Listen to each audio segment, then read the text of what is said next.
I'm not sure if it actually is worksheet 7 or not, but the beginning of hyperbolas is this is actually our last section in the conics unit.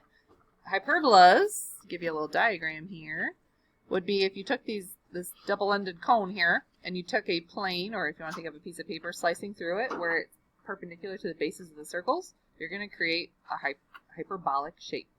And there are a lot of applications of hyperbolic shapes in other conics in the world, but for today we're just going to do the boring. Here's the formula, here's what it looks like, and this is your intro to this last conic. So we have 2 days of conics, of hyperbolas coming our way. And then on Wednesday you guys are reviewing, or asking questions on your homework and your review, and also testing on Thursday. Homework checks due Thursday. So hyperbolas, we got some vocabulary here, guys. Obviously they look a little strange. Look, if you look on your pink formula sheet, you have 2 types of hyperbolas. Again, you have a vertical and a horizontal hyperbola. And I'm looking on these guys. I think they're like that on your sheet. The orientation of them will depend on where the vertices are located and which way it opens. So, a couple things to note about this formula. This time, the A value is always with the positive fraction. It doesn't have to be the bigger number. And that's a little confusing because that's opposite of what we do for ellipses. On ellipses, whoever the bigger number was, that was A. But this is not true for hyperbolas. So I think it's a little easier to figure out which way a hyperbola is going because, like, you can't shuffle around the terms if this is subtracted in order to keep the terms positive in the front. They'll just stay where they are, you know. The center is still at HK. The vertices there's only going to be 2 vertices along what they call the transverse axis, which is h plus and minus a comma k if it's horizontal, or it's h comma k plus and minus a if it's vertical. So the a value again goes with what we used to call major axes, and now they call them transverse axes. The foci are also along that axis, and your branches, that's what those pieces are called on hyperbolas, are going to hug the foci, so they kind of resemble like 2 parabolas in my mind. And the way we graph them, really quite fun. We're going to create what's called an auxiliary rectangle. And those are going to help us to identify where the asymptote lines are. And then once you have the vertices in the auxiliary box and the asymptotes drawn, then you're just going to kind of fudge them in. Yes, Ms. Piper? So is the center the point between the 2? Yeah, so it's confusing because the center is not actually part of the hyperbola, right? So the center is the center of the auxiliary rectangle, technically. Alrighty, so let's take a look at, and definitely going to be using our formula sheet as we go. This first example is not on your notes or anything. You guys are just going to watch me go. Here we go. It's going to be good. Now, I'm just going to warn you, I think every single graph today, they count by 2s, which is very irritating. But these are pretty large, so I think to make your graphs a little smaller, they count it by 2s. All right, first thing I identify when I'm graphing a hyperbola is I figure out where my center is. The center is always at h comma k, which is always xy, and if I look up in what usually are parenthesis terms here, the factors, I see a 0 and a 0. Now, the first fraction, the one that is positive, that is a squared. So that tells me the a value is a 3. The second fraction, the one that is subtracted, that is b squared in the denominator. So that means b is 5. Notice how a is not larger this time. That's a little weird. And then the value for c on my formula sheet, I kind of blew past this. The value for c on either version of this is the square root of a squared plus b squared. Now notice that is different from your ellipse formula. So for us, that'd be the square root of 9 plus 25, better known as the square root of 34, which is, I don't know, 5.8-ish. And someone type that in for me. What's the square root of 34? What if you have your calculators out? How are we going to square root things? Because we're so prepared. I'm pretty sure it's 5.8-ish. You tell me to fix that later if it's not close.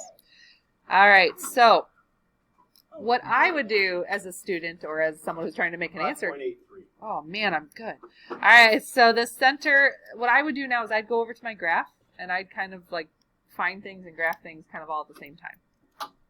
So center being at 0, 0, that's the center of what we're going to find to be our auxiliary rectangle. Now, the a value of 3 is the distance you travel in this direction, in the transverse axis direction. So notice how that was underneath the y term, which means you're going to travel vertically 3 units. So up 3 units and down 3 units are the location of your vertices. Now that also could have been found through my formula. So on the formula card for this kind of hyperbola, which is vertical because the y is a positive term, the vertices are located at, the formula is h comma k plus and minus a. So for us, that would have been 0 comma 0 plus and minus 3, but PreCalc, you're better than this. You're going to give me 0 negative 3 and 0 positive 3. I know I didn't do a great job of graphing, but is that where I graphed those blue points? Yes. Cool, I'm on the right track. Now, what I'm going to do is I'm going to figure out the conjugate axes, noticing that his b value is 5, means that we're going to travel 5 units in the horizontal direction from the center. So here's 5, and here's 5 in the other direction. And now for the fun part. You create the auxiliary rectangle.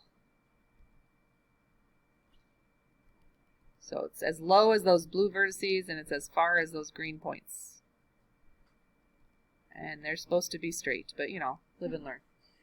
Okay, so now I have a formula for the asymptote line. If you keep reading down your formula, oh, you know what else I didn't find? Foci. I always forget foci. I guess I don't really care about foci, which is unfortunate because it's really very important. It's like a very critical point in the conic. So like if you use an application, like we talked about satellite dishes before being a conic, the foci is like super important for the signal. But apparently Mrs. Bruzo doesn't care about that. So the foci for this, the formula is, formula. H comma k plus and minus c. So for us that would have been 0 comma 0 plus and minus square root of 34. Which means we're traveling about 5.8ish units up and down. I could. Seems like more writing, so I'm not gonna. Alright, the other thing that I could find through a formula would be the line that are going to create the asymptotes. Now on your formula card, it flat out tells you what the equation is for asymptotes for a vertical hyperbola. It is y minus k, and then it's plus and minus a over b times x minus h. Now that is the equation of a line in point slope form. And if you stop and think about it, we're going to see it's really quite easy to derive, but I'm not going to take that card from you, so you can always go back and look at that. The equation for this would be y minus 0, okay, so like what's up here without the squared, and then plus and minus a, so the rise over the run, isn't that slope? And then times x minus h, which would have been the parentheses here without the squared. So is it always going to be 0? No, unfortunately no. They're very rarely centered at 0. So this, you can lose the zeros, right? You can just say it's plus and minus 3/5 x. But let me show you a little secret. I didn't need any of that to graph the asymptote line because the asymptotes would go through the center and diagonals of the auxiliary box we graphed. So I just cheat and I go like this. And I hope that I can connect the dots. Turns out I can't. So then do you want us to show the equation? You will have to do both. Yeah. You'll have to find... Ooh, that's supposed to be green. You're supposed to find the actual equation. And if it's gross, you can stop in this form. And if you want to simplify, you can. But you don't need this to graph the auxiliary box diagonals because they're just cutting through the diagonals. So as far as graphing the hyperbola, remember how these originally were your vertices? Using that and using these as guidelines, there's your hyperbola. Kind of missed, but you know, use your imagination. Oh, it's beautiful, Mrs. Abruzzo. Okay, so as far as graphing goes, you don't have to find very much. The vertices, which are easy, the diagonals, easy. The asymptote lines are the diagonals. And you're supposed to be able to graph a little better than that, but, you know, hope for the best on the next one. Okay? So, not terrible. Let's do this one together. This is on your notes, so follow along with me. We once again have a center at 0, 0. You girls asked me if it was always at 0, 0, and I said no, this particular one is. Now, with the positive fraction having a 16 underneath it, that means a squared is equal to 16. So if you do a little solving, that means a is 4. And then b squared equals 4. If you do a little solving, that means b is 2. And while we're at it, we should go ahead and find c. The formula for c is a squared plus square root of a squared plus b squared. So the square root of 20 which I'd prefer you guys to write it as 2 square roots of 5. It's like 4.5-ish or something if you type the decimal in. So this time, what I'm going to do is I'm just going to find everything using the formulas, and then we'll come back and graph it. You have to kind of decide, this is a personal decision on your part, like what method do you want when you're doing these on your homework? You know, do you prefer to do the whole graph first, then come back and find everything and make sure they match? That's what I do. But I'll show you your options. So vertices, this is the formula. I knew we had a vertical hyperbola because the y squared term was the positive one, so its transverse axis is vertical. So what we got here, 0, 0 plus and minus a, which was 4. Now, you're better than that pre-calc. We can find the 2 ordered pairs to be 0, negative 4, and 0, positive 4. The foci are h, k plus and minus c. So for us, that would be 0, and then I have no problem with you guys leaving it as 0 plus and minus 2 square roots of 5. If you just wrote plus and minus 2 square roots of 5, or if you wrote plus and minus 4.5-ish or whatever the decimal is, that's fine too. The point is you have something written down. And then the asymptote line, this is it. The formula for a vertical one is a over b. Do you notice on the horizontal one it's not a over b, it's b over a? We'll talk about y in a minute. So now we just fill everything in. So y minus k would be y minus 0 equals plus and minus a over b. Uh-oh, this is going to get weird. It'd be 4 over 2. And then times x minus 0. Now, what should I go through and fix here? You could say y equals plus minus 2. Yes, that's a much prettier way of saying those asymptote lines. So here's where I get a little frustrated because I actually don't look at any of this when I graph. What I do is I graph my center at 0, 0. And then I go to my formula and I say, okay, in the y direction, I'm traveling 4 units up and down to make my vertices. And then on the conjugate axis, I'm going to travel 2 units right and left to make the end of the auxiliary box. And then I create my rectangle. I haven't even taken attendance yet, dear. You're safe. Now, the center of the hyperbola graph is the center of the box there. What I would like you guys to do now is draw in your asymptote lines as best you can, knowing that they're going to cut through the corners, the vertices, and the center of that box. Oh, beautiful. Yeah, well, you know. And then just remember where you graphed originally. These original blue points, these were my vertices, and if I use those as the piece of my branch and kind of use my guidelines here. You went the other way, didn't you? Oh man, I just missed my whole branch. Now, the other thing I didn't do that I really should have done, should have put little stars where the foci are. And I kind of, yeah, kind of.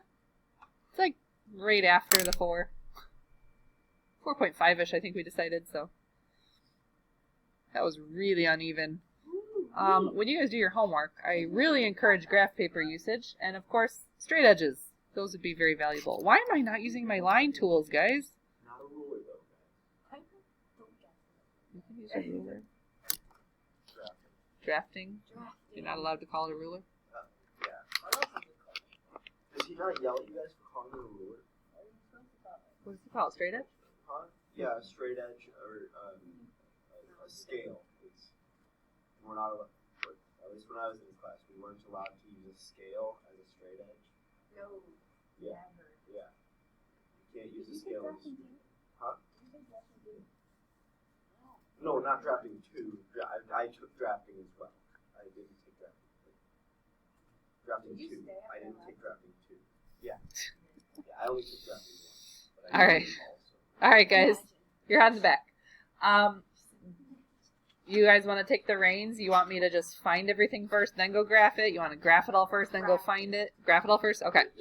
So there are a few things we do have to find before we graph it, but I do need to know where the center is. Yeah, a little boring. And then you do need to tell me who A and B are. So I think it is important for you guys to write this out somewhere on your paper, though. A is 5. Notice it's with the X. And then B is 6. And notice it's with the Y. So this is a what kind of hyperbola? Not vertical, I'm just horizontal. I was thinking horizontal, but still vertical. You've been trained by the best. You're welcome. Maybe my dyslexia is catching on to you. All right. So as far as graphing, this is all I really need. Just center and then where I move to make the auxiliary rectangle. So center's at 0, 0 again this time. And then we're going to count. So in the horizontal direction, I'm going to move 5 units. Wah, wah. Counting by 2, so be careful. And those are the location of the vertices, which we'll come back and find through the formula in a minute. Now, the conjugate axes goes as high and low as 6 units from that center. So up to here and down to here.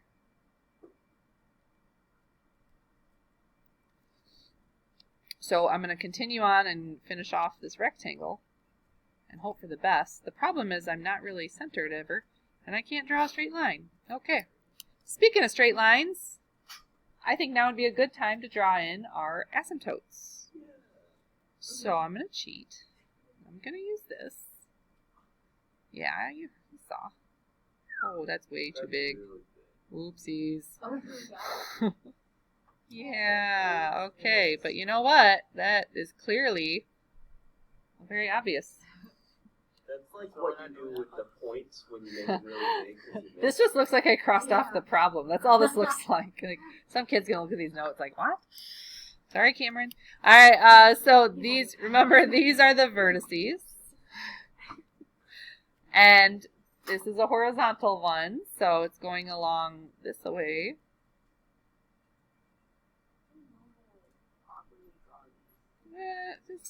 Just hold your breath and hope for the best. Oops, I missed. Okay. You know, that wasn't terrible. They kind of look like, you know, you just do the best you can. Here's what I didn't do. I didn't find C. So square root of 25 plus 36 would be the square root of 61, which is 7.8-ish. About. So if I traveled 7.8-ish units from the center, I could mark off approximately where my foci are located, and if my teacher just wanted a graph, I'd be dunsies. But my teacher wants me to explicitly list out everything. What a jerk. Okay, so the vertices for this kind of a hyperbola, and I know I have them plotted, but I don't always trust myself. So I look at the formula for vertices on this kind, and they're at h plus and minus a comma k. So for us, that would have been at 0 plus and minus 5, comma 0, which gives us a point at negative 5, 0, and 5, 0. Is that what I plotted? Sure is. All right, so I'm feeling good. The foci, which we already kind of started off. The formula for foci in this kind of hyperbola is h plus and minus c, comma k. So I'm going to leave this one kind of icky. I'm just going to leave it as 0 plus and minus the square root of 61, comma 0. If that bothers you and you just wanted to write plus and minus square root of 61, 0, I'm okay with that. The point is, we already graphed them. So if my teacher said, you need to list them out, like, here you go. The asymptote lines, I already have them graphed. Quite righteously, I would say. And the formula is given to me, so figure out how you want to write this down, guys. It's y minus k, so the y parenthesis is really y minus 0, plus and minus. Now for this kind, it's b over a. Let's think about why that is. The b value was my vertical movement. So slope being rise over run means you're going to do b over a this time. So 6 over 5. And then again, x minus 0. You can lose the minus 0 parts because they obviously mathematically don't make a difference. And here's the other thing. If my teacher just wants me to write something down for a formula, like I've done that. I've already graphed them, so I don't really need to make this prettier. I think we'd be done. Let's see one that's not centered at 0, 0 finally. All right, number 2. The center is not at 0, 0 anymore. Where is the center located in number 2? Careful, it's always x comma y. It's always h comma k. -2, 3. So now this is your h and this is your k. While we're figuring out things, notice the y is the transverse axis with a value of 5. And the x is the conjugate axes with a b value of 3. I keep forgetting to do this, so I'll just do it right now. The c value is the square root of 25 plus 9. It should be the square root of 34, which is, 5.8. thank you. 3. Got that one. All right. What do you want to do? Graph right away or find stuff right away?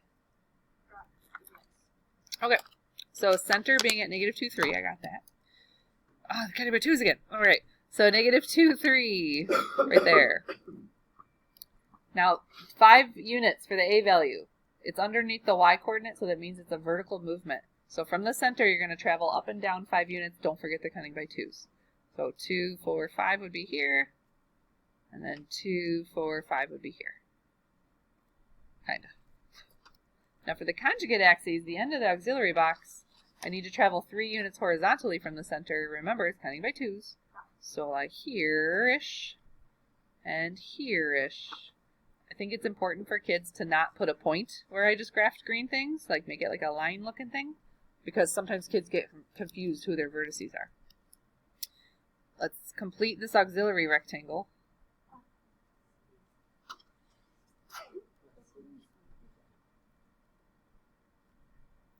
Now that everything's thawing out, my allergies are going crazy. Alright, let's see if I can find a more appropriate line. Is it shape pen? Is that what I use? There we go. That's a good one. I didn't draw that. It fixed. Now, bad news. Yeah, didn't cover up half my graph, right? I kind of wish that everything got shifted down, because can I move everything? I wonder. Let's find out. No. Dang. Darn it. Oh, for Pete's sake. Undo. Undo, undo, undo. Okay. I'm just going to move all that red stuff. That's what I'm going to do. It was in my way. Okay, so remember this being a vertical hyperbola. These are your vertices. Oh, that means your branches go like this. That is super ugly. But who cares? Okay, so your foci were approximately 5.8-ish units from the center. So counting from the center, you got 2, oh god, I can't count. 2, 4, almost 6-ish. 2, 4, almost 6-ish. And who cares, because my teacher can't graph either. Okay, so notice, the graph's done. Now you gotta list all that stuff out. So if you trust your graph very much so, which I do not, you can use your points, otherwise I'm gonna be finding things using my formula. So my vertices, for this kind of hyperbola, the formula is h comma k plus and minus a. So be careful here, guys. You got a different h and k this time. So you got -2 comma 3 plus and minus a was a 5. But PreCalc, you're better than this. Give me the 2 ordered pairs. -2, 8. And? -2, -2. Which are exactly where I plotted my blue points, kind of, sort of. I can't even read my graph anymore. Alright, the foci. Which I'm okay if you leave this part kind of gross. The formula for foci on this kind of hyperbola are h comma k plus and minus c. So for us, that would be -2 comma 3 plus and minus the square root of 34. And again, if that is like super unhelpful to you, like you have an application question, maybe you do want a decimal approximation. But I don't care. My teacher doesn't care, so why should I care? Alright, so now the asymptote lines. I already drew them. Now I just need to write down a formula. So this is where I mean this is pretty simple to come up with. You start with the y parenthesis. But don't bring the squared with it. That's the mistake kids make. They keep bringing squares down. So y minus 3. Because that would not be a line anymore, would it? Alright, y minus 3 equals, and then your, this kind of asymptote equation, it's vertical. Okay, so A over B, because A is the vertical one this time, but if you didn't remember that, it's okay. You just go steal it from the formula card. So 5 over 3, and then if you pull the x parenthesis without the square, you got an x plus 2. And guys, your teacher just wants an equation. Equation. Done. I think it's beautiful. Well, you could. I mean, if your point was to use this to graph, like if you never drew your auxiliary box and you had to graph the asymptote lines, you could have just started. This is in point slope form. You can always graph a line from point slope form. You just plot the point they gave you, and then you travel with the slope, which is exactly what we did. So like the point -2, 3 is right here, and then your slope would have been up 5 over 3. Like we did that. We didn't do it. Like a first grader. Not first grader. They don't do that first grade.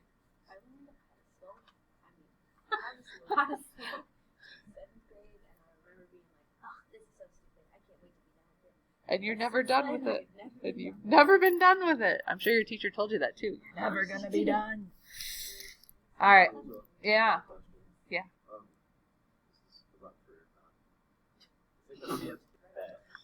All right. So the center. This one also is not centered at 0, 0. So this would be another good example for us. 1, -2. Thanks. You want to try this one by just finding the formulas first and plotting after? Just for shake it up a bit? No, because I have no interest in doing that. Okay, fine. Be careful. Remember, A is not necessarily the bigger one. It's just whoever's positive for hyperbolas. So your A value is a 4. Your B value is a 6. And while we're at it, let's find C real fast. I can't add. 16 plus 36 is 52, which breaks down, doesn't it? 7 point something. No, the radical breaks down. 4 times 13, isn't it? 2 squares of 13. Oh, I didn't understand. It's 7 point something. Yeah, that's true. 7 point whatever. 7.2. Okay, so as far as finding the vertices, the formula for, and remember the x is first, so this is going to be a horizontal one. The formula for vertices here would be, no, it wouldn't, Abruzzo. H plus A, plus and minus A, excuse me, comma K. So what we have here is 1 plus and minus 4, comma -2. Again, we're better than this, so we're going to come up with the 2 ordered pairs. 1 minus 1, okay, plus is fine. 5 -2 and -3, -2. I'm sure that'll all work out when I graph it. That's fine. Foci. The formula for foci on this type of hyperbola is h plus and minus c, comma k. I kind of like hyperbolas. I think they're neat. And I find their formula is pretty easy. They got a lot going on, yeah. They're pretty self-explanatory. Yeah. So Hofbar and I were reflecting on last year.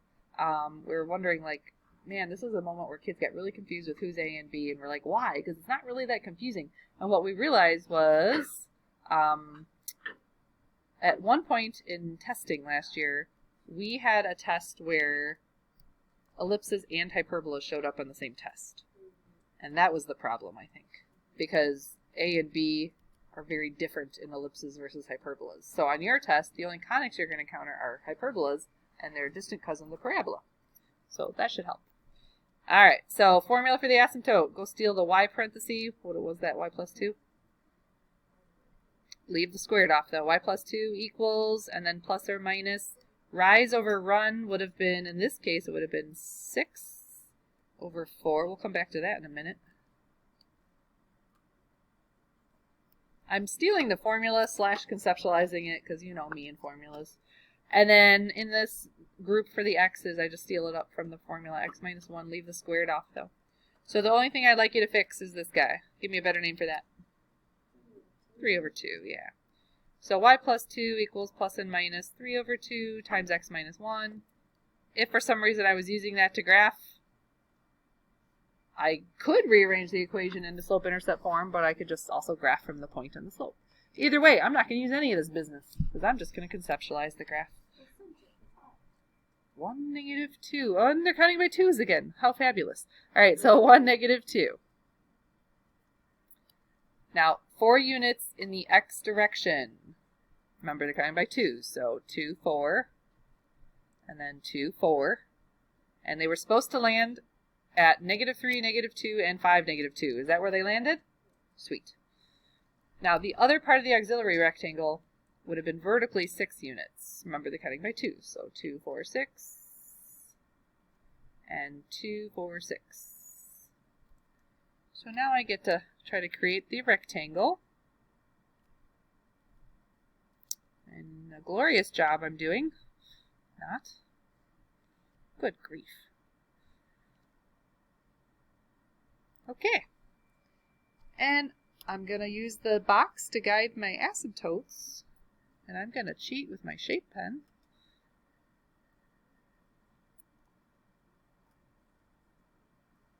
Close enough. And then remember these original vertices you plotted. That's the base of your little branches there. So use that along with the asymptote lines to create your hyperbola. Oh, I forgot to graph the foci. I'll do that too. Stinking foci. All right. Remember it was 7-ish. So from the center, if you just count 7-ish, you'll be like 2. Oops, can't count. 2, 4, 6, 7-ish. Yeah, who cares? So here's the point, guys. I'm not going to get my magnifying glass out to figure out if you graph that foci just perfectly. The point is that they're being hugged by the branches. That's what I care about. Oh, yeah, he's right. All right.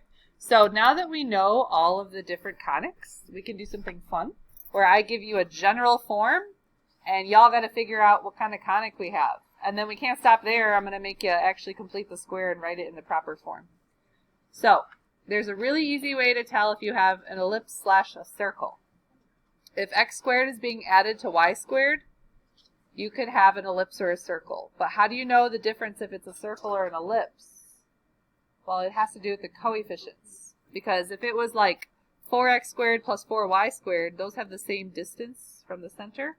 So you would have a circle. But if it was 4x squared and 9y squared, you're going to have stretch on one of the sides and not the other. So then you form an ellipse. So ellipse and circle are kind of the same idea, but one stretch, so it's an ellipse. Hyperbolas, our friends from today, very easy way to identify. You're going to have x squared minus y squared, or y squared minus x squared. And then a parabola, you're only going to have one thing that's being squared. So that's going to be like a dead giveaway. You only have x squared or you only have y squared. So, right off the top of your head, any thoughts about whether number 1 is what kind of conic? I feel like it's possibly It's got to be a circle. Yeah. Because it's 1x squared plus 1y squared. Now, the other question they have for you is where is the center? Can you guys think like a lazy Algebra 2 kid? You actually know where the center is if you're a little crafty. 496. It's not that. You forgot something very important about how this gets derived.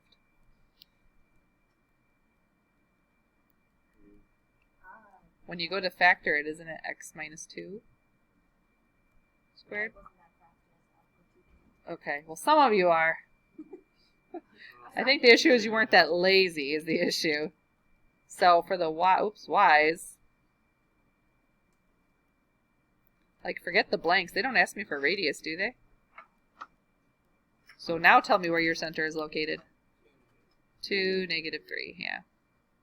Now, if they wanted the standard form of the equation, or if they wanted the radius length, I'd have to do a little more work. But if I was being like, if this was an SAT question, I'm looking for the easiest, efficient way to get it done, and we'd be done. All right, now 17, yes, we have an ellipse this time. Woo, didn't mean to cross that off. Why do you know we have an ellipse, Adam? What? Like, this looks the exact same as the last one. Does it? Look carefully. Different numbers.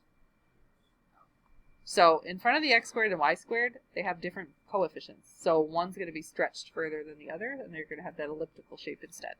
So this was an issue that many of you had on the last test, so I definitely want to go through this one all the way to the standard form. Yeah.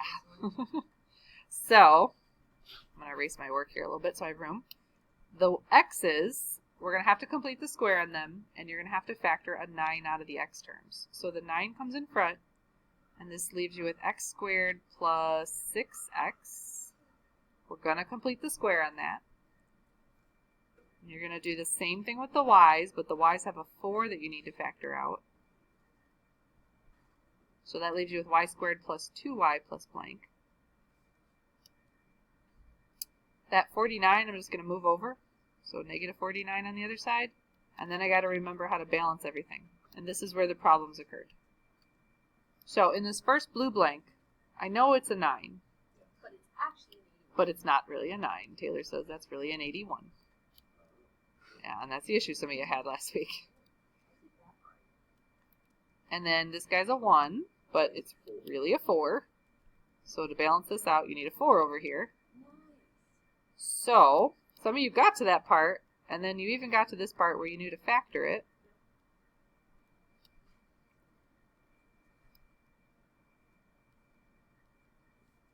And then this is where some of you went wrong. You didn't add these 3 numbers properly. That was cute. So this is 36. Okay, I'll trust you. I can't add. Oh, are we trusting Daniel? Yeah. Okay. Yeah. Okay. So some kids got to here and they had something that wasn't going to work out nicely, and they knew they screwed up and they kind of gave up on life. This has to say exactly this like has to say 1. So you need to now divide every single term here by a 36. Oh, I divided the wrong way. Yes. So now each one of these coefficients are simplifiable. That's not a thing. So this becomes a 1/4, which we're going to write as x plus 3 over 4. See, I just didn't know how to get the number. I know. You know how else I knew that? None of you turned in homework. It's precious. And now we can clearly see our ellipse and we can have fun with that. Ah, yes. Hi, good. All right. Try this one on your own. I'm gonna pause the video. Just freeze the screen. All right, how'd you do? Don't reveal the answer yet. Don't look. Don't look. Oh, that's a much prettier number. There you go. Yeah, and some of you encountered disaster because you're like, this isn't working out right because you knew they were supposed to divide nicely. And if you don't get something that divides nicely, then you know something's wrong, and then you get all stressy. You panic a little. All right. Oh, you didn't say over 1. For ellipses, we really like to have a denominator. So you can have an A value or a B value of 1. Like, it's okay. Let's try finishing. That clock is fast. We got time. Technically, it's very slow, but this next one. Any thoughts about who this is? See how it's a difference? It's a hyperbola. It's the difference.